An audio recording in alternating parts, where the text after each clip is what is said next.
여러분 안녕하세요. 우리 구면이에요. 제가 1년 한 4개월 전에 동안교회를 찾았던 적이 있습니다. 제가 이전 예배에는 여러분 제가 지난번에 와서 했던 얘기 다 기억나시죠? 이렇게 질문을 던졌는데 생각해보니까 무리한 질문이었어요. 생각이 난리 없죠, 그죠? 그래서 해놓고 또 내려오니까 죄송한 마음이 들어서 언제 왔는지 찾아보니까 2021년 9월에 왔더라고요. 제가 그때 말씀드렸던 거 다른 거 아니었습니다.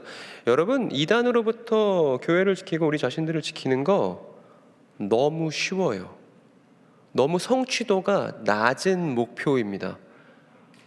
왜냐하면 그리스도에 대해서 잘 이해하고 그분을 충실하게 믿으면 사이비 이단에 넘어가기가 제가 보기에는 어렵게 느껴집니다.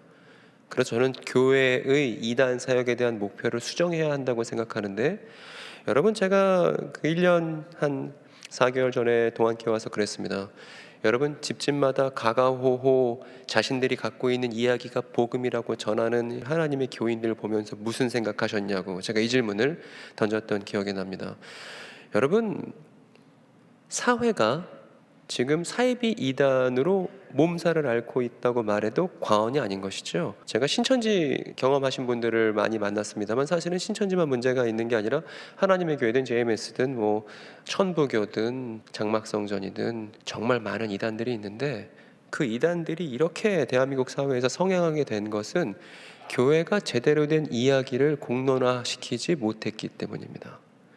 그래서 우리는 이단 사역의 목표를 수정할 필요가 있는데, 미혹의 영에 우리가 사로잡히지 않게 도와주십시오. 이거 너무 당대 이제 신약교회가 마이너한 집단이었을 때는 이런 얘기가 정말 중요했겠습니다만, 지금 대한민국 사회 안에서 교회가 맡아야 될 진정한 목표는 사이비 이단 경험자들을 우리가 어떻게 섬길 수 있을 것인가고, 또 사이비 이단의 그릇된 이야기에 잘 몰라서 속아 넘어가는 우리의 많은 이웃들을 우리가 어떻게 섬길 수 있느냐, 즉 교회가 사회를 어떻게 섬길 수 있느냐에 초점이 맞춰야 하지, 교회 자체의 생존을 염려하는 방식으로 우리가 사유해서는 안 되겠다는 얘기를 그때 여러분들께 전달드렸습니다. 기억나시죠?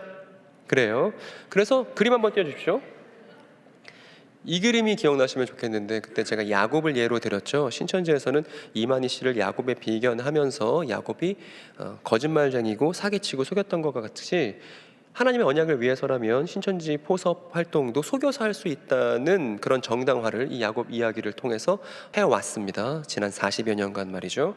그래서 우리가 야곱 이야기를 꼼꼼히 들여다봤더니만 야곱 이야기를 통해서 거짓말을 정당화할 수 있기는커녕 거짓말쟁이였던 야곱이 본인의 생명줄 보존하려고 그렇게 거짓말했었던 야곱이 어려운 시절들을 거쳐서 마침내 형과 화해를 위해서 자신의 목숨을 내거는 이스라엘로 변모되는 과정을 창세기가 보여주고 있다는 걸 우리가 성경을 통해서 직접 확인하지 않았습니까?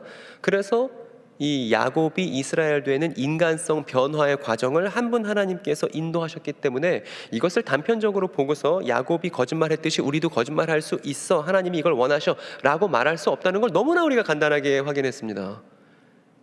이게 이단 사역의 실체입니다, 여러분. 즉 이단 사역은 우리가 갖고 있는 한 권의 책을 잘 이해하는 것으로, 그리고 우리가 이해한 이 성경 이야기를 지역사회에 적절하게 표현하는 것으로 이단 사역의 본질, 즉 교회의 본질이기도 하겠죠. 성경 이야기를 잘 알고 표현하는 것이니까요. 그것만으로도 이단 사역이 충분하다라는 말씀을 드렸습니다. 그런데 오늘 제가 교회에 와서 사역자분들 말씀을 들어보니까 아직도 이제 우리를 지켜야 한다는 패러다임을 갖고 계신 것 같습니다. 근데 이제 또 시간이 또 많이 지나서 또 이해가 되고 오늘 다시 한번 우리의 생각을 환기시키는 시간이 되었으면 좋겠습니다. 그래서 지금부터 잘 들으시면 여러 대한민국의 이단들이 있는데 그 이단들을 한목에 정리할 수 있을 겁니다. 짧은 시간만으로도 그게 가능합니다. 동안교회에서 이번에 저한테 강의 요청을 주시면서 뭐라고 말씀하셨냐면, 신학기가 시작되었으니까 신학기에 들어가는 우리 청년들에게, 학생들에게 도움이 될 만한 그런 이야기를 해주셨으면 좋겠다, 그런 요청을 하셨죠. 그런데 사실은 저 신학기라는 말 안에 오늘 우리가 다뤄야 할 중차대한 주제가 이미 들어있습니다. 여러분 신학기 할 때 신자는 한자로 무슨 신자죠? 새로울 신자를 씁니다. 잘 맞추셨어요. 새로울 신. 근데 여러분, 이 새롭다가 무슨 의미인지 우리는 생각을 해볼 필요가 있습니다. 새롭다. 여러분, 우리가 새롭다라는 말을 쓸 때, 그리고 어떤 단어 앞에다가 새자를 붙여서 말할 때 우리는 그 새를 어떤 방식으로 이해하고 있는 건가요? 아마도 이런 의미로 많이 쓰는 것 같아요. 그러니까 옛 것을 버리고 대체함. 예를 뭐가 들면 좋을까요? 이런 거 있을 겁니다. 헌신발이 있는데 이제 헌신발이 필요가 없어져서 그걸 버리고 그것을 대체하는 새 신발이라고 했을 때 새는 어떤 것이냐면 옛 것을 버리고 대체한다는 의미로 저 새를 사용하는 것이죠. 장막성전이란 이단이 있습니다. 싸이의 장인으로 유명한 유재열 씨가 운영하고 있는 이단인데, 이 유재열 씨가 장막성전이 흥왕했을 때 본인이 설교했었던 설교집이 책으로 남아 있습니다. 그 책에 보면 뭐라고 써 있냐면 신약성경의 시대가 있다. 그런데 이 신약성경의 시대가 다른 시대로 대체될 것인데 그 다른 시대를 뭐라 부르냐 하면 그 유재열 씨가 이렇게 말했죠. 새 일을 이룰 때라고 말했습니다. 새 일을 이룰 때. 그리고 전도관이라는 이단이 있습니다. 천부교라고 부르기도 하는데 박태선 씨를 하나님으로 숭배하는 집단이 전도관 천부교인 거죠. 그래서 천부 하늘 아버지가 박태선 씨다 이런 말입니다. 그 이문동 지역에는 신앙촌 상회가 있는지 모르겠습니다. 신앙촌 상회가 이 전도관에서 운영하는 것이거든요. 저희 아버지한테 말씀을 들어보니까 저희 아버지가 55년생이신데 저희 아버지 어렸을 때 전도관이 전국적으로 엄청 흥했고 아버지 사시는 동네에도 있었대요. 그래서 전도관 놀이터에서 되게 재밌게 놀았다고 이런 실제적인 증언을 저에게 해주셨던 적이 있습니다. 근데 이제 이 전도관에서 사용하는 오묘라는 교재가 있는데 성경 공부 교재가 있는데 여기를 보니까 역시나 뭐라고 되어 있냐면 이 신약 성경 시대가 새 증거 시대로 바뀔 거다 이렇게 해놨더라고요. 저 새 증거라는 말은 이 앞에 있었던 예수와 사도들의 증거는 옛 증거이고 이제 이것을 대체하는 새 증거의 시대가 온다 이렇게 박태선 씨가 주장을 했던 것이죠. 지금은 고인이 되셨지만. 그리고 또 기독교 복음 선교회라는 이단이 있는데 여러분 기독교 복음 선교회 하면 별로 문제가 없는 단체처럼 이름이 되게 좋게 들리지만 사실 우리에게는 JMS라는 이름으로 더 잘 알려져 있고 지금 정명석 씨는 법정에 서 있습니다. 법정에서 본인은 메시아가 아니라고 적극적으로 증언하고 있는 요즘입니다. 그런데 이 정명석 씨가 쓴 그 비유론이라는 책에 보더라도 무슨 내용이 있냐면 예수와 사도들의 시대, 그러니까 AD 1세기 신약 성경의 시대가 끝나고 이제 어떤 시대가 오냐면 새섭리 시대. 그리고 이전에는 믿음으로 구원을 받았지만 이제는 믿음이 아니라 행위로 구원을 받는 새섭리 시대가 자신을 통해서 올 것이라고 그렇게 써놨더라고요. 그리고 신천지 예수교 증거장막 성전, 줄여서 신천지의 경우 이분이죠. 이만희 씨가 얘기하기로는 신약 성경의 시대가 이제 끝나고 하늘복음 시대라고 부릅니다. 신천지에서는. 그런데 이제 어떤 시대가 됐냐면 새 언약 성취 시대가 됐다. 요한계시록을 신천지에서는 새 언약이라고 부르는데 이제 감춰졌던 요한계시록의 비밀이 열려서 이제 새 언약이 성취될 때가 됐다. 이 새로운 시대를 이만희 씨가 가져왔다. 이렇게 주장합니다. 여러분 어떠신가요? 우리가 이 이단들이 사용하고 있는 잡다한 단어들을 모조리 다 알 필요는 없습니다. 그 언제 뒷공문이 따라다니겠습니까? 다만 우리는 이단들이 공유하고 있는 그 요점을 붙잡으면 되는 거예요. 그것으로도 충분합니다. 새 일을 이룰 때 유재열 씨가 이렇게 말했죠. 새 증거 시대 박태선 씨가 이렇게 말했습니다. 새 섭리 시대 정명석 씨가 또 이렇게 말했고 새 언약 성취 시대 이만희 씨가 이렇게 말했습니다. 이게 다 뭐냐면 이단들의 한결같은 공통점인데 그 공통점은 신약 성경의 시대를 대체하는 새로운 시대를 말한다는 것이 이단들의 한결같은 공통점입니다. 그리고 이때 사용하는 새라는 말에 여러분 주목해 주시기 바랍니다. 저 새는 어떤 의미로 쓰이는 것이냐면 이전 것을 폐기하고 버려서 그것을 대체한다는 의미로 새라는 말을 쓰는 것이죠. 그래서 아까 제가 헌신짝과 새신짝을 예로 들지 않았습니까? 저렇게 얘기하게 되면 어떤 효과를 낳냐 하면 AD 1세기 예수와 사도들의 시대를 헌신짝처럼 취급하게 되는 결과를 낳게 됩니다. 그거 덜 중요하고 이제 새 일이 중요해, 새 증거가 중요해, 새 섭리가 중요해, 새 언약이 중요해 이렇게 말하는 게 가능해진다는 것입니다. 그리고 이 모든 경우 이 새 자를 어떻게 이해하고 있냐면 옛 것을 버리고 대체한다는 식으로 이 새라는 말을 쓴다는 거예요. 여러분, 이것이 대단히 중요한 문제입니다. 우리가 이걸 잘 생각해 봐야 해요. 정말 새로움이 저런 것인가? 이런 의문을 던져보자는 것입니다. 그런데 이렇게 이단들이 옛 것을 버리고 대체하는 것을 새로움이라고 말하고 있을 때, 이것을 연구하다 보니까 한층 더 깊은 문제를 발견하게 됐습니다. 이 문제는 깊을 뿐만 아니라 아프기도 한데, 여러분, 한 가지 제가 이 동학교회 성도분들께 질문 하나 던지고 싶습니다. 여러분, 그냥 솔직하게 말씀해 주십시오. 눈치 볼 것도 없습니다. 그냥 자기가 아는 대로 그냥 표현하면 그만인 것이죠. 여러분, 신약 성경은 구약 성경을 대체할 수 있을까요? 이런 침묵 제가 별로 좋아하지 않습니다. 저 OX로 한번 표현을 해봤으면 좋겠습니다. 신약 성경은 구약 성경을 대체할 수 있다. 구약 성경은 이제 유대인에게 속한 것이고, 우리는 기독교인으로서 신약 성경이 구약 성경이 대체된 것이다. 우리 OX, 이게 O죠? 이게 X가 되겠습니다. 그래서 자연스럽게 여러분의 의사를 표명해 주시면 좋겠습니다. 보여주세요. 어떻습니까? 안 되시는 분은 잘 모르시겠다는 입장이신 것 같고, 2부 예배보다는 조금 낫다는 생각이 또 드는데, 여러분, 결론부터 말씀드리면 신약 성경은 구약 성경을 대체할 수 없습니다. 오히려 이렇게 말해야 됩니다. 구약 성경의 토대 없이는 신약 성경은 한 글자도 읽어낼 수가 없어요. 구약 성경의 토대 없이는 신약 성경을 읽어낼 수가 없습니다. 여러분, 제가 이렇게 질문 드렸으니까 정답률이 높지만 제가 좀 더 복잡하게 설명을 드려볼게요.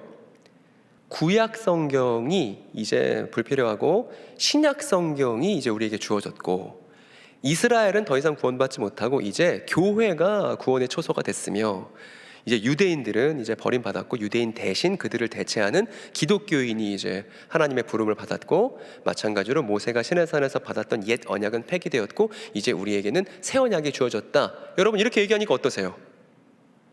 그럴듯하고 잘 모르는 사람은 고개를 끄덕여도 무방할 것처럼 들리지 않으십니까? 이런 식의 내용들, 즉 구약과 신약을 따로 떨어뜨려 놓고 이스라엘과 교회를 분리시켜 놓고 유대인은 버림받고 기독교인이 선택받았다는, 이제 더 이상 모세 언약은 중요하지 않고 우리에게는 새로운 것이 주어졌다는 이런 식의 신학을 가리켜서 뭐라고 부르냐 하면 대체신학이라고 부릅니다. 그리고 이것은 기독교회 안에 먼저 있었던 거예요. 그리고 우리가 앞서 살펴봤었던 모든 이단의 사상들은 저 대체신학의 망령들이라 봐도 무방합니다. 즉 구약 성경과 신약 성경을 분리시켜 놨었던 것이 교회 안에 있었는데, 이것이 이단들에게로 전이돼서 이단들은 이제 한국 교회를 대체하는 자신들의 집단을 주장하는데, 저 대체하는 새로움을 대체로 이해하는 것을 적극 활용하고 있다는 것이죠. 그래서 구약 성경을 헌신짝처럼 취급하는 교회 내 분위기가 있었고, 이 분위기를 그대로 답습하는 것이 지금 사이비 이단들의 공통적인 사상이다라고 볼 수 있는 것입니다. 이때도 마찬가지로 새로움이라는 의미를 옛 것을 버리고 대체함, 신약 성경의 신자를 옛 것을 버리고 대체한다는 식으로 오해했었던 일이 교회 안에 짙게 드리워져 있었다는 것입니다. 그리고 이거를 제대로 분별하지 않고 대충 사용하든지 말입니다. 여러분, 단어를 어떻게 쓰는지, 우리가 언어를 어떻게 쓰는지가 우리의 사상의 방향을 결정합니다. 그러니까 언어 사용이 대단히 중요한 것이죠. 그래서 저는 저 새로움의 의미를 다시 우리가 성경을 통해서 확인해야만 한다고 지금 말씀드리고 있는 것입니다. 이단들이 가진 문제를 교회가 먼저 갖고 있었습니다. 저 새로움의 의미를 제대로 알지 못한 채 그저 대체하는 방식으로 이단들이 저렇게 문제가 있습니다라고 말씀드렸지만, 사실은 이 문제들은 교회가 먼저 갖고 있었던 문제다.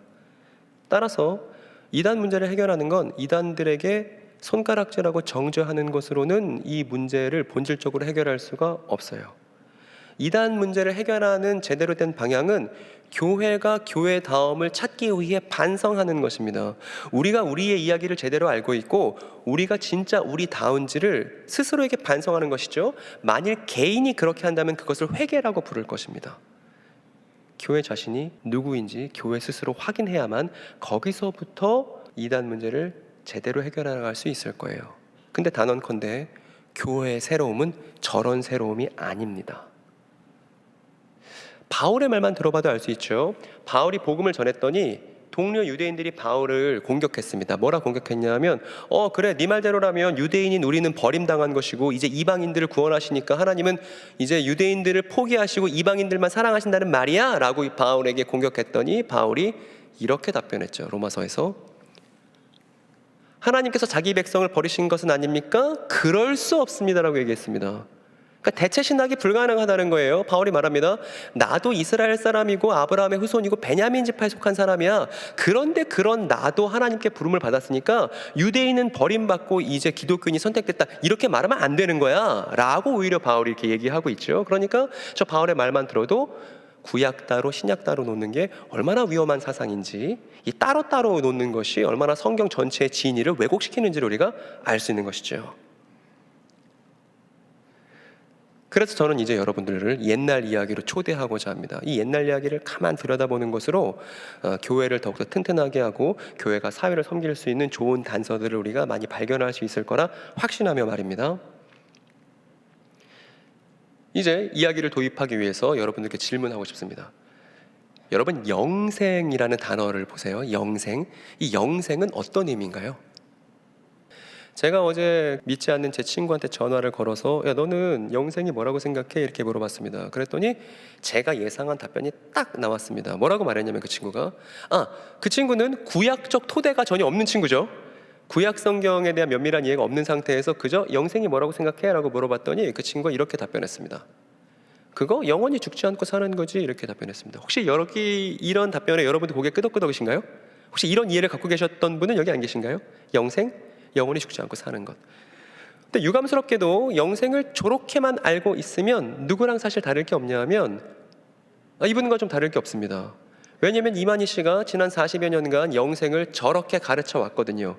병 걸리지 않고 그리고 죽지 않는 것, 그것이 영생이라고 말입니다. 그래서 신천지 교인들은 어떤 생각 갖고 있냐면 병 걸리지 않고 죽지 않을 것을 기대합니다.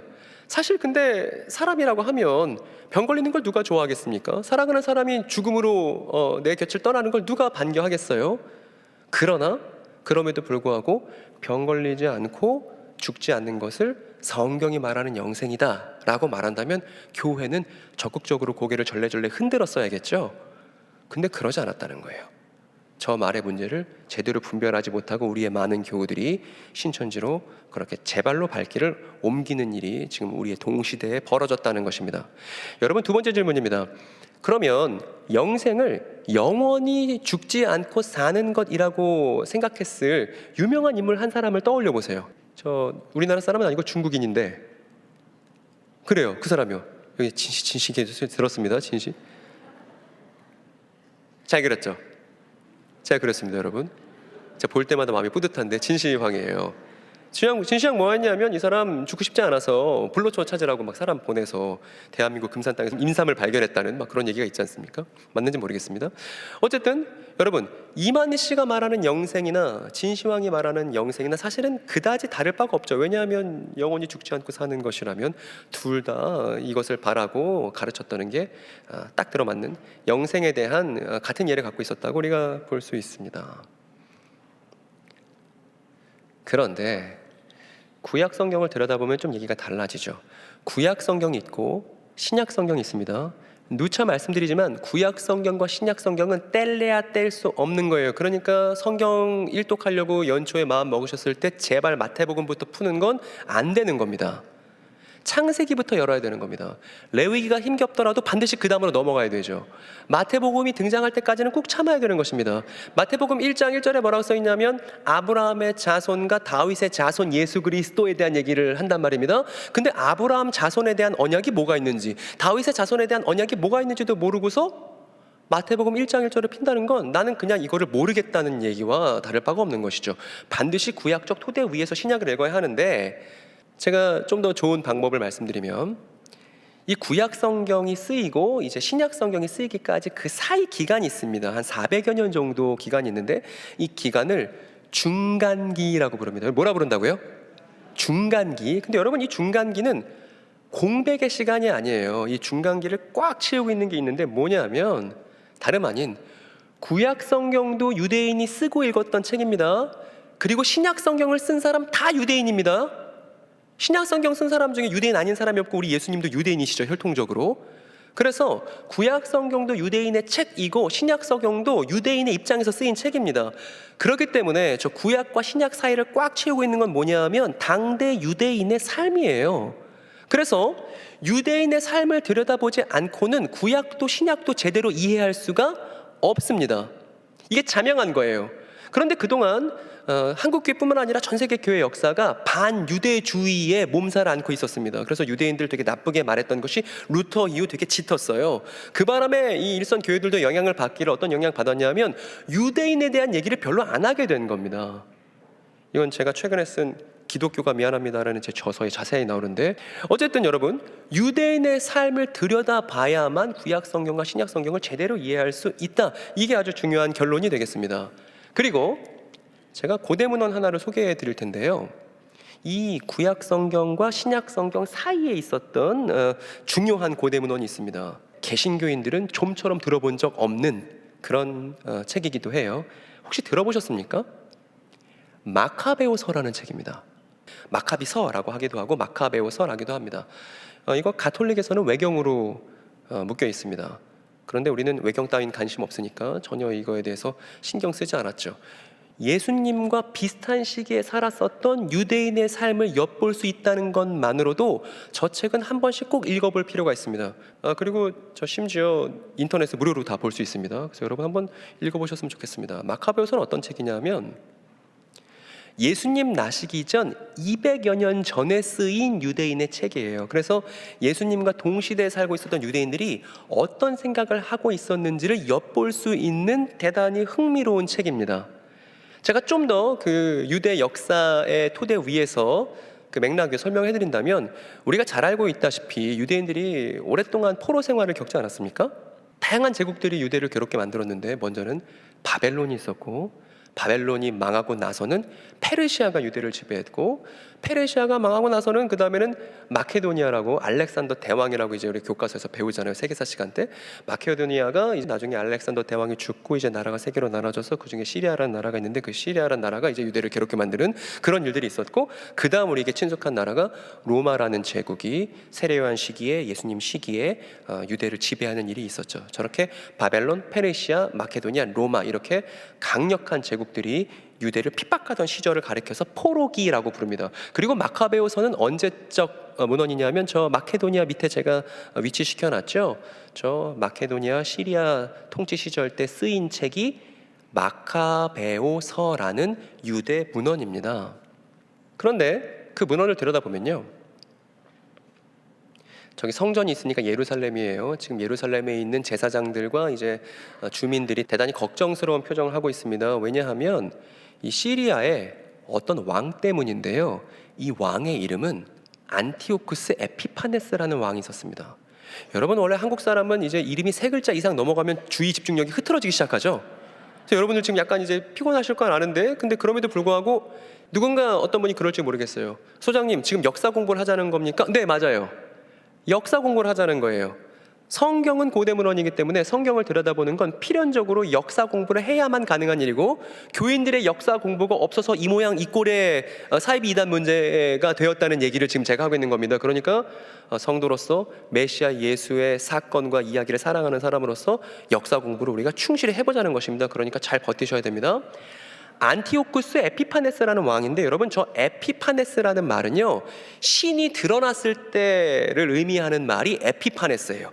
하나님이 현현하셨을 때 쓰는 표현이 에피파네스입니다. 그러면 안티오쿠스 에피파네스 하면 벌써 이름이 싸가지가 없죠.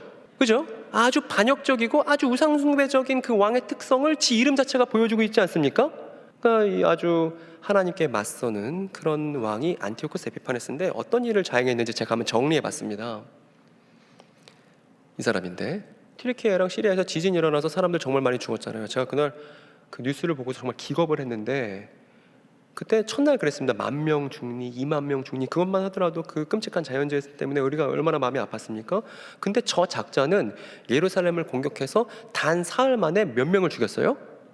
8만 명을 학살했습니다. 남녀노소 가리지 않고. 얼마나 그 유대인들에게 있어서는 잔혹무도한 사람이겠습니까? 게다가 유대인들이 하나님의 집이라고 말했던 성전에 뚜벅뚜벅 들어가서 그 성전 기물들을 싹 다 가지고 나왔습니다.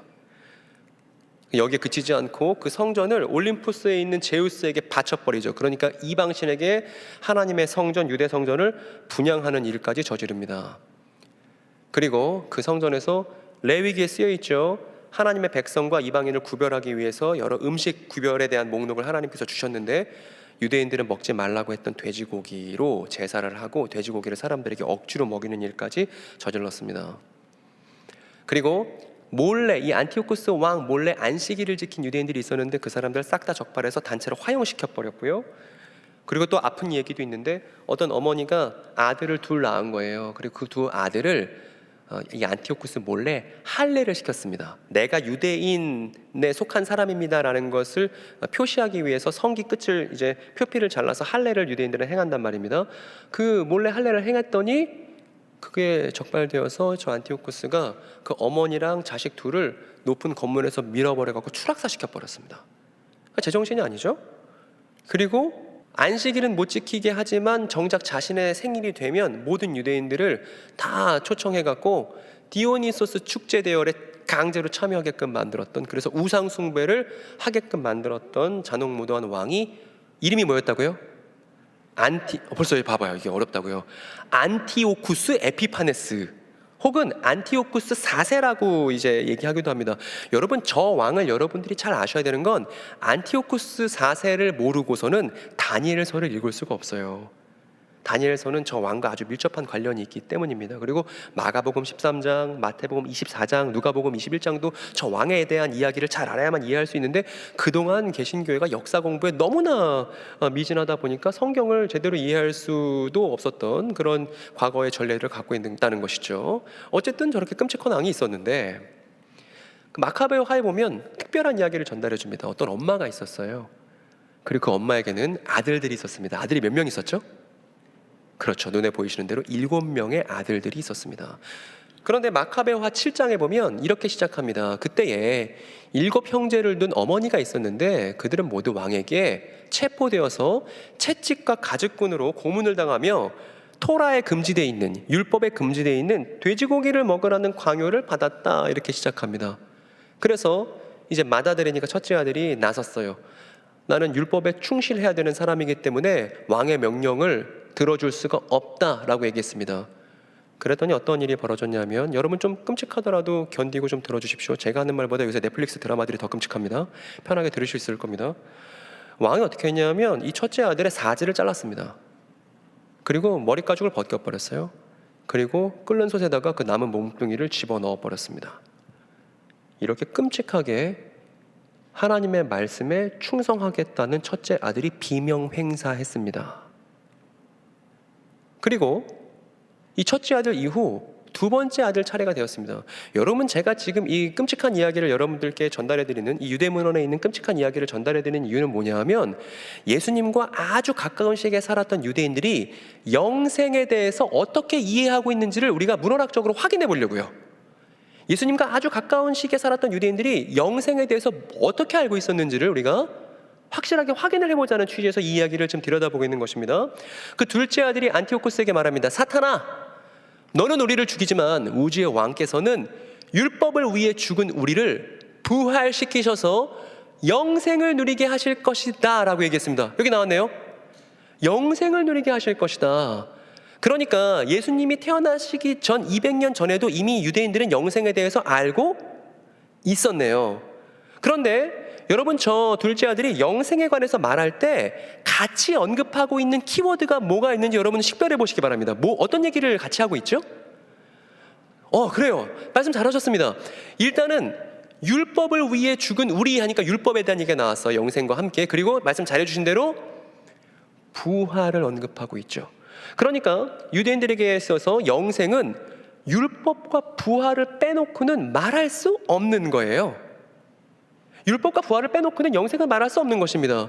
율법에 충성을 다하려다가 죽임당했습니다. 그런데 그 죽임당한 사람을 다시 살려서 다시 일상을 회복시키는 그 삶 자체를 뭐라 불렀냐면 영생이라 불렀다는 거예요. 여러분 이해되시죠?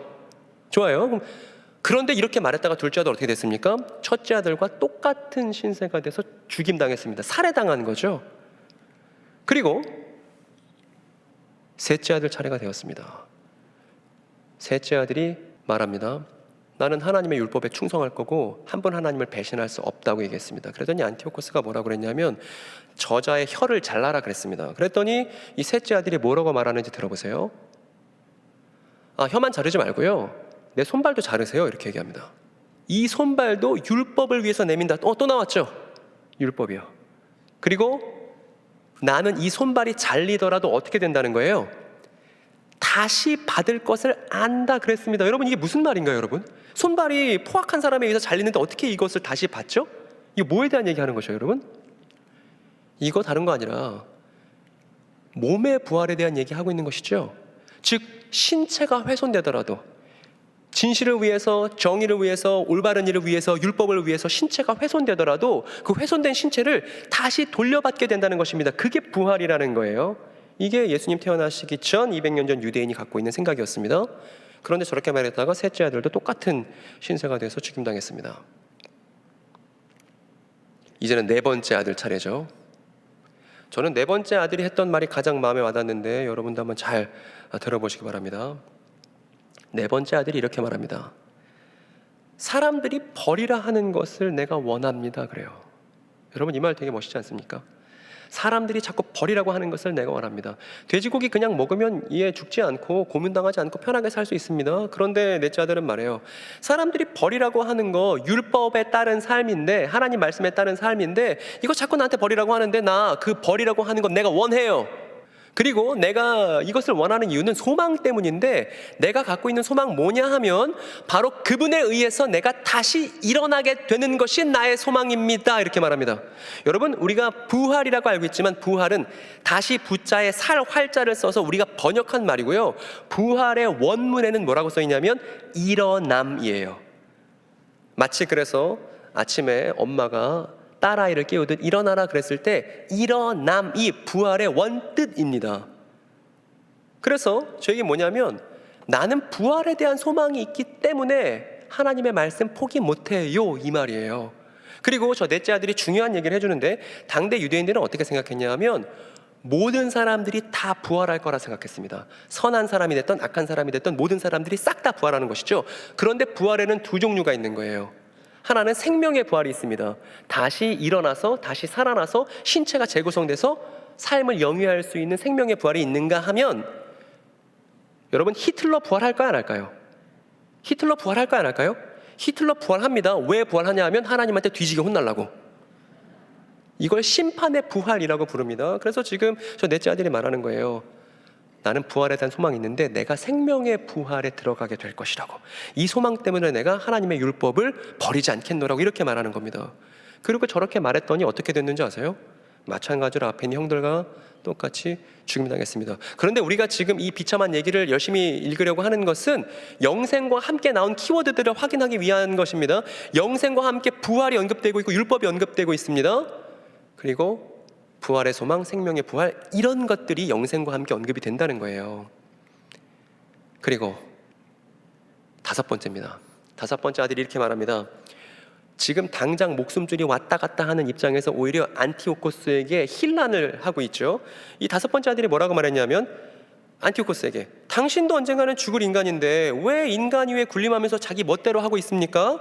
그러나 당신이 지금 자기 멋대로 할 수 있다고 해서 하나님께서 우리 민족인 이스라엘을 버리셨다고 생각하진 마세요. 왜냐하면 위대한 능력을 가지신 하나님께서 어떻게 하실 거냐면 당신과 당신의 후손을 벌하실 것이기 때문입니다. 이렇게 말합니다. 즉 모든 사람들이 부활해서 생명의 부활과 심판의 부활로 나뉠 때 그날은 이스라엘의 승리가 될 것이고 그때 죄인들이 심판을 받게 될 거라는 그런 소망을 저 다섯 번째 아들이 얘기하고 있는 것입니다. 마찬가지로 부활에 관련된 유언이었습니다. 그래서 모든 아들들이 다 죽고 이제 한 명 남았습니다. 일곱 번째 아들이요. 그런데 안티오코스가 오기가 생겼나 봐요. 그래서 이 일곱 번째 막내 아들한테 너 율법만 포기하면 내가 평생 행복하게 살게 해줄게 라고 회유했습니다. 근데 그럼에도 불구하고 이 막내 아들이 그 회유에 응하지 않자 엄마를 시켜서 말해요. 당신이 가서 당신 아들들 다 잃을 셈이요? 막내 아들한테 가서 좀 잘 설득 좀 해보라고. 내가 율법만 버린다고 하면 당신 막내 아들 지위도 높은 고관으로 앉게 해주고 금은보화를 주고 아주 행복하게 만들어주겠다고 이렇게 얘기하니까 그 엄마가 알겠다고 자기가 한번 설득해 보겠다고 이렇게 막내 아들에게 갔습니다. 여러분이 만약에 이 아들 6명을 잃은 엄마라면 이 막내 아들에게 뭐라고 얘기하시겠어요? 야, 엄마가 벌써 아들 6을 다 잃었다. 너까지 잃을 수 없으니까 너는 그냥 율법 버리고 돼지고기 먹고 그냥 너 하나라도 행복하게 사는 게 엄마의 소원이다. 이런 말 할 법하잖아요. 그런데 이 마카베오서에서 증언하고 있는 이 엄마는 그렇게 말하지 않고 뭐라고 하냐면, 아들아 슬퍼하지 말아라. 엄마 걱정이 있다. 엄마 걱정 뭐냐면 네가 앞에 있는 6명의 형들처럼 하지 않고 율법을 배신하고 죽지 않을까 봐 걱정이다. 이렇게 얘기합니다. 충격적이죠. 그리고 나서 그 문맥에서 이 7번째 아들에게 뭐라고 말하냐면 이렇게 얘기해요. 너희들이 어떻게 내 뱃속에 생기게 되었는지 나는 몰라. 근데 너희들에게 생명을 주신 분은 내가 아니야. 하나님이야. 그리고 지금 자기 아들들의 팔다리가 다 널브러져 있는 상황인 것이죠. 근데 그런 상황 속에서 엄마가 뭐라고 그러냐면 너희들의 그 신체 각 부분을 제자리에 붙여주신 분은 내가 아니야. 하나님이야. 그런데 너희들이 하나님의 율법을 귀하게 생각하고 있으니 사람이 태어날 때 그 모양을 만들어주시고 만물을 창조하신 그 창조주께서 아무런 재료가 없어도 없는 것을 있는 것으로 부르실 수 있는 그 창조주께서 너희에게 호흡과 생명을 다시 주실 거야. 그러니까 죽어. 이렇게 얘기했다고요. 너무 충격적입니다. 그래서 어떻게 하냐면 이 7번째 아들이 엄마의 말씀에 순종해서 죽어요. 그리고 7 아들을 모두 잃고 엄마도 머지않아 죽었다는 이야기가 마카베오하 7장에서 전해지고 있습니다. 여러분, 여기서 우리가 뭘 느끼게 되죠? 엄마는 또 율법을 얘기하고 있습니다. 또 그리고 되돌려 받는 몸, 신체가 훼손되더라도 온전하게 되돌려 받을 것이라는 그 부활, 몸의 부활, 우리가 조금 전에 사도신경에서 언급했었던 몸의 부활에 대한 얘기를 이미 200년 전 유대인이, 예수 태어나기 200년 전 유대인이 말하고 있고, 부활이 가능한 이유를 뭐라고 지금 증언하고 있냐면 창조주의 능력을 신뢰하는 것에서 그 부활의 능력을 말하고 있습니다. 창조주이시기 때문에 부활이 가능해. 그러니까 그 부활을 믿고 유대인으로서의 너의 신념을 포기하지 마. 율법 내려놓으면 안 돼. 이 얘기를 하고 있다는 것이죠. 여러분, 그러면 정리해 봅시다. 유대인에게 영생이란 무엇일까요? 영생. 적어도 우리가 이렇게 말해야 할 것입니다. 유대인에게 영생이란 다음의 키워드들이 반드시 언급되어야만 할 거예요. 어떤 키워드들이냐면 율법, 몸의 부활, 즉 신체가 훼손되더라도 온전하게 몸을 되돌려받는 그 몸의 부활이 반드시 따라 나와야 하고, 그리고 생명의 부활과 죄인들이 심판받는 심판의 부활, 그리고 이스라엘의 승리, 하나님 백성의 승리와 부활의 소망, 이것이 언급되어야 되고, 이 모든 것들이 가능한 건 창조주의 능력 때문이라는 얘기가 영생과 함께 나와야 한다는 것이죠. 이것이 예수님과 비슷한 시기에 살았던 유대인들이 갖고 있었던 영생에 대한 의미였습니다. 여러분, 역사를 들여다보니까, 유대인의 삶을 들여다보니까 그 사람들이 생각하던 영생은 이런 거였어요. 그럼 우리는 이제 그 다음 작업이 남아있습니다. 여러분, 애기도 슬퍼서 울고 있네. 그래요. 여러분, 이 양쪽을 비교해 보려고 합니다. 여러분, 영생이 무엇입니까? 라고 물어봤을 때 이 마카베오서에 나오는 이 7형제 가족과 이만희 씨와 진시 황이 갖고 있는 영생, 아까 어떤 거였죠? 이만희 씨와 진시 황의 영생? 그냥 영원히 죽지 않고 사는 것이라고 한자풀이해서 그냥 풀어놓은 거죠. 영생을 영원히 안 죽는 것, 영생, 이렇게 해놓은 거 아닙니까? 여러분, 질문입니다. 저 두 가지가 똑같이 영생이라는 단어를 공유하고 있는데 저 양쪽에서 말하는 게 같다고 말할 수 있나요? 불가능합니다. 여러분, 불가능해요. 안 되는 겁니다. 저 둘은 같은 단어를 쓸지라도 절대 같은 개념이 아닌 거예요.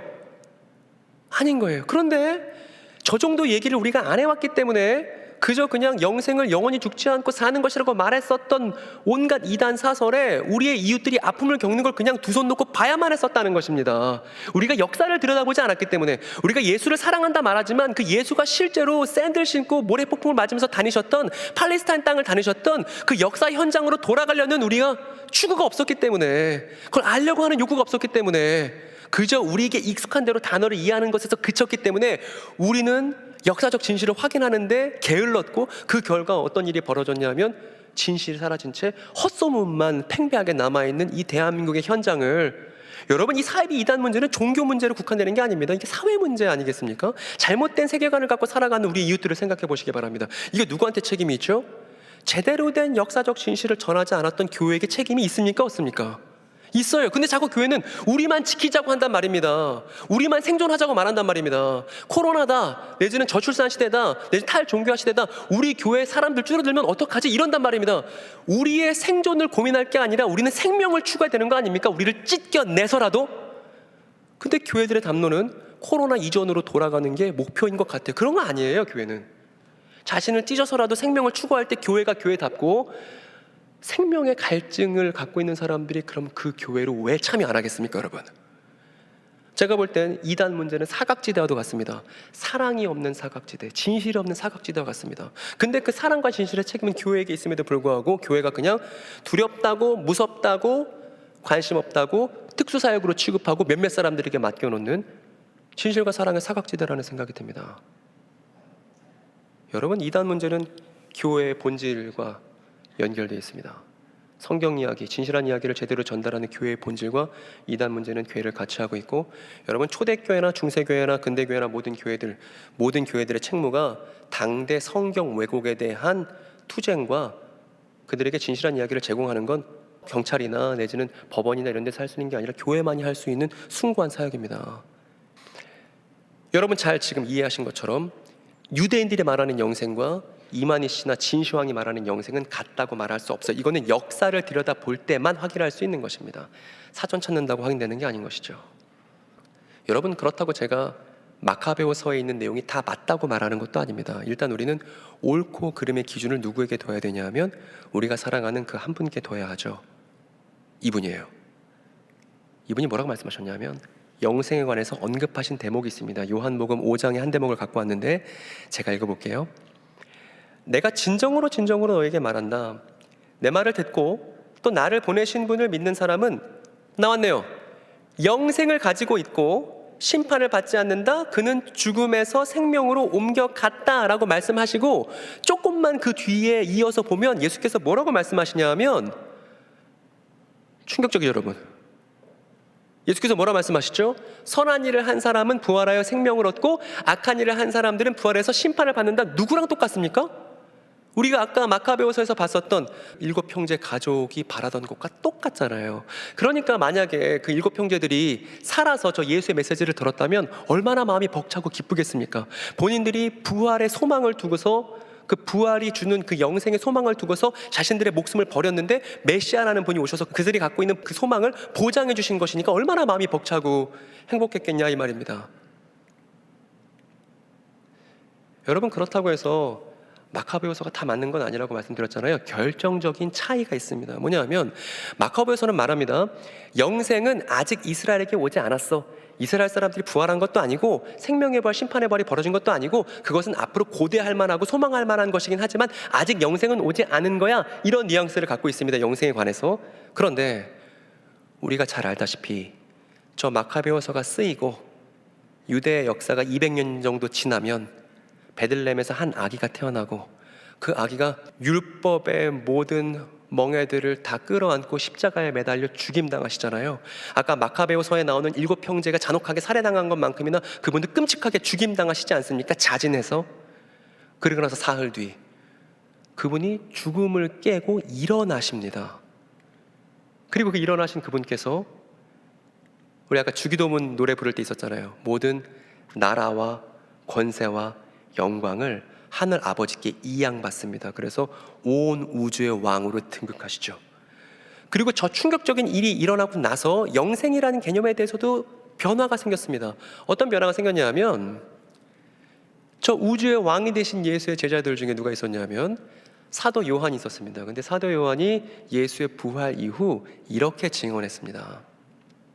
여러분 같이 읽어볼까요?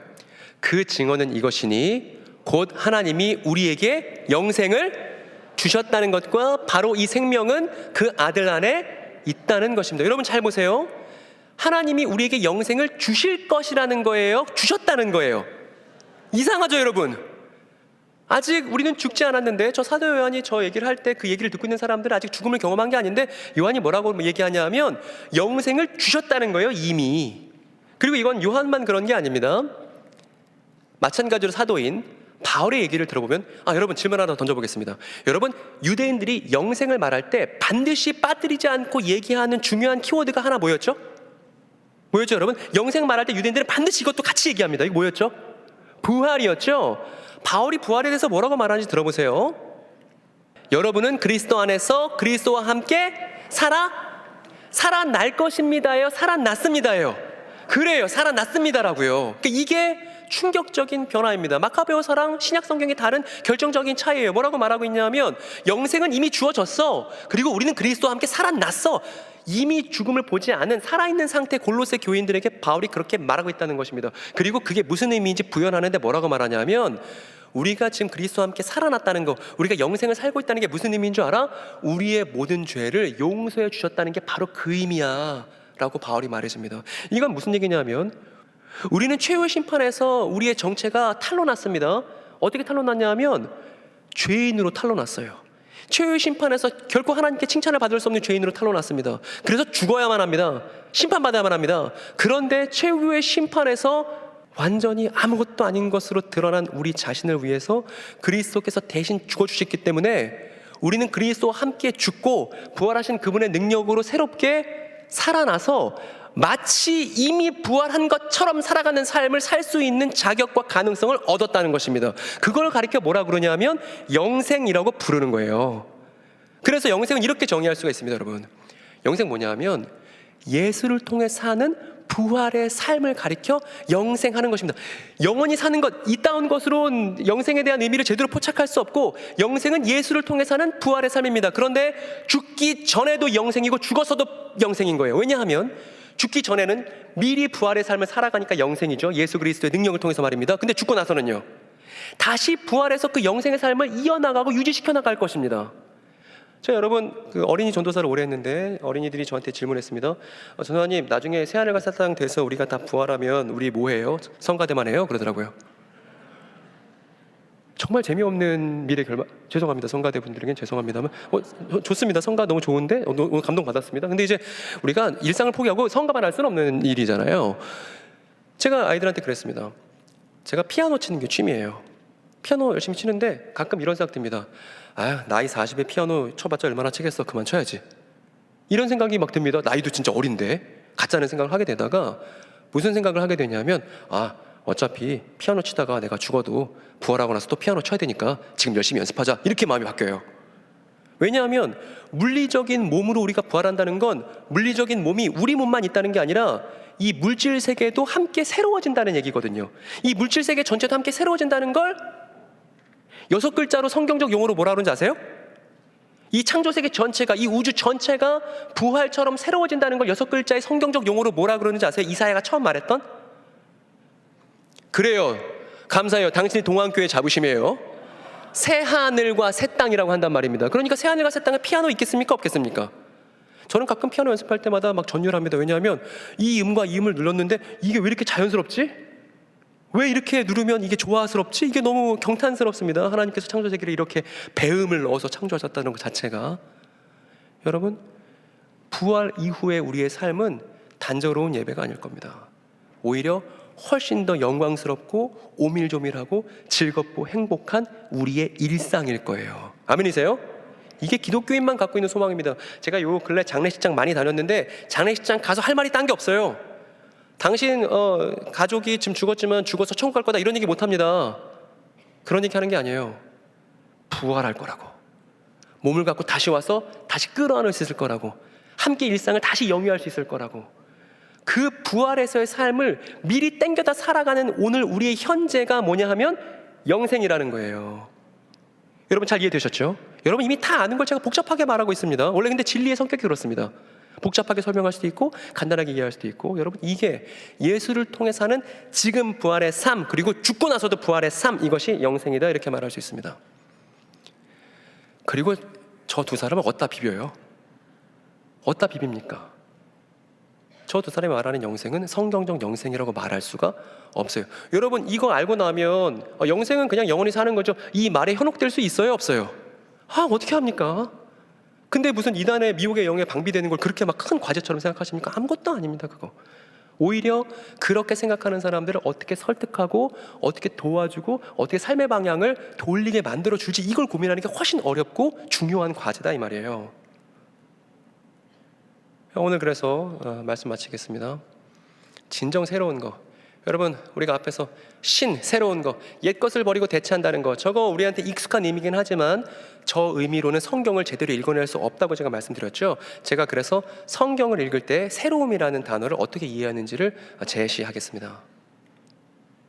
저거 안 돼요? 이렇게요. 한번 같이 읽어봅시다. 옛 것을 새롭게 하여, 그렇죠, 옛 것을 새롭게 하여 완성함입니다. 옛 것을 새롭게 하여 완성함, 이것이 성경이 말하는 새로움입니다. 그리고 이거 사실 우리 주님께서 말씀하셨던 거죠. 예수님께서 뭐라고 그러셨냐면, 예수님께서 하신 말씀이 너무 신박하고 너무 신선하고 너무 충격적이니까 사람들이 오해했습니다. 아, 예수님이 구약 성경을, 율법을 다 폐하고 그걸 대체하는 새로운 말씀을 하시려나 보다라고 제자들도 오해했습니다. 그랬더니 예수께서 뭐라고 말씀하셨죠? 나 율법 폐하러 온 거 아니고 율법을 완전하게 하려, 완성하려고 온 거야, 이렇게 말씀하셨죠. 저게 새로움의 진정한 의미다, 이렇게 말할 수 있습니다. 그리고 예수뿐만 아니라 그분의 충직한 제자 바울도 뭐라고 말했냐면, 누구든지 그리스도 안에 있으면 그는 새로운 피조물입니다. 옛 것은 지나갔습니다. 보십시오, 새 것이 되었습니다. 이렇게 얘기했습니다.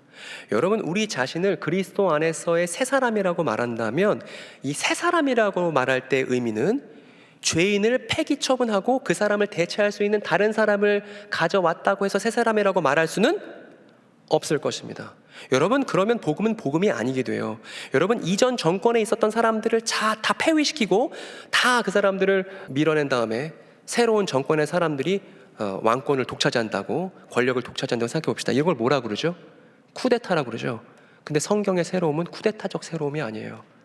성경이 말하는 새로움은 죄인이지만, 내가 나빴지만, 그럼에도 불구하고 나는 나인데 그 잘못되고 나빴고 엉망진창인 나 자신이 새로워져야만 그게 진짜 인류에게 희망이 될 수 있는 새로움이잖아요. 만약에 새로움이 누군가를 대체하는 거라면, 공장에서 볼트 교환하듯이 대체할 수 있는 것이 진정한 새로움이라면 그건 복음이 아니라 권력의 목소리일 것입니다. 우리가 이거를 잘 분별하는 시각이 필요하다는 것입니다. 보십시오, 새 것이 되었습니다. 그래서 성경이 말하는 새 언약, 새 하늘과 새 땅, 새 이스라엘, 이런 단어들은 다 대체하는 말들이 아닌 거예요.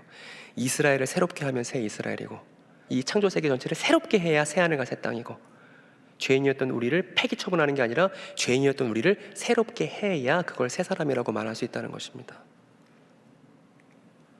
그래서 오늘 제가 높아심에 오늘 했던 내용을 다 정리하고 마무리하겠습니다. 오늘 내용 정리, 거꾸로 한번 확인해 볼게요. 3번입니다. 같이 읽어볼까요? 교회의 얕은 성경 이해는 사회 안에서 이단이 넘쳐나도록 조장하는 결과를 낳는다, 이겁니다. 교회가 그래서 진실한 이야기를 잘 공론화하는 교회의 본질적인 사역을 잘 감당하자는 것입니다. 그런데 그렇게 해서 교회가 잘 진실한 이야기를 탐구하려고 하다 보니까 반드시 뭘 연구해야만 해요? 이것도 읽어주세요. 예수와 신약 성경을 이해하기 위해서는 구약 성경과 유대인의 삶에 관해 공부해야만 한다는 것입니다. 이게 교회에 지금 결여된 거라는 거예요. 이게 필요하다는 것입니다. 그래서 이제 유대인의 삶을 통해서 여러 문헌들을 들여다본 결과 우리가 한 가지 알게 됐죠. 뭘 알게 됐냐 하면, 성경이 말하는 새로움은 과거를 대체 및 폐기하지 않고 새롭게 하는 것이다 라는 것을 우리가 알게 됐습니다. 여러분, 오늘 얘기 다 했습니다. 저는 신천지 탈퇴하신 분들을 많이 만나요. 근데 신천지 탈퇴하신 분들을 만나면 그분들 얘기가 어떠냐면, 본인들이 신천지에 있었던 과거가 너무 아프잖아요. 내가 다년간 속았다는 그게 너무 수치스럽잖아요. 그래서 그 신천지에서 있었던 본인의 과거를 폐기 처분하고 잊고 싶어하고 신경 쓰지 않고 싶어합니다. 근데 여러분, 내가 과거를 잘라서 폐기 처분하려고 하면 할수록 어떤 일이 벌어지냐면 그 과거가 오히려 더 짙어지죠. 떼어낼 수 없는 걸 떼어내려고 할수록 본인의 마음이 힘들어지죠. 그래서 마음에 병이 오고 많이 괴로워하는 친구들을 봤습니다. 여러분, 과거를 폐기하는 것에서는 건강함이 없습니다. 과거를 새롭게 이해하고 과거를 다 끌어안아서 온전한 나로서 살아갈 수 있는 건 과거에 대한 새로운 해석이 필요한 것이죠. 우리는 그 예를 보고 있습니다. 베드로 어떤가요? 예수님 3번 부인했잖아요. 근데 3번 부인한 베드로에게 예수님께서 부활하시고 찾아가서 너 베드로 엎드려라, 곤장 30대만 맞자, 뭐 이러셨습니까? 그러지 않고 3번 사랑하냐고 물어보신 건 베드로의 과거의 트라우마를 해결해 주기 위한 예수님의 새로운 방법, 베드로가 과거를 폐기 처분하지 않고 과거를 잘 수용할 수 있게끔 도와주기 위한 예수의 창조적인 방식이었던 것이죠. 그래서 베드로의 일대기가 우리의 복음서 안에 포함되어 있는 거 아니겠습니까? 바울은 어떻습니까? 바울이 나 예수 믿는 사람 예전에 막 죽이고 다녔어라고 막 트라우마에 시달린다고 그 얘기는 꺼내지도 말라고 다 입 다물라고 그러던가요? 그러지 않습니다. 바울은 자신의 죄를 인정하고 과거를 끌어안으며 용서받은 사람으로서 겸허하게 살아가는 미래로 내디딜 수 있었습니다. 누구 안에서? 부활하신 예수 그리스도의 그 새로움 안에서 말입니다. 그렇기 때문에 이제 자신의 과거로 인해 아픔을 겪을 많은 사람들에게, 그 사람이 이단 경험자가 됐든 경험자가 아니든 간에 자신의 과거를 새롭게 이해해야만 하는 이 땅의 많은 이웃들에게 교회가, 성도가 예수 그리스도의 새로움을 잘 소개하고 잘 보여줄 수 있는 그런 날이 오기를, 그런 날이 오늘부터 시작되기를, 그래서 우리가 오늘의 우리의 삶을 영생이라 부르는데 부끄러움이 없기를 간절히 바랍니다. 기도하겠습니다.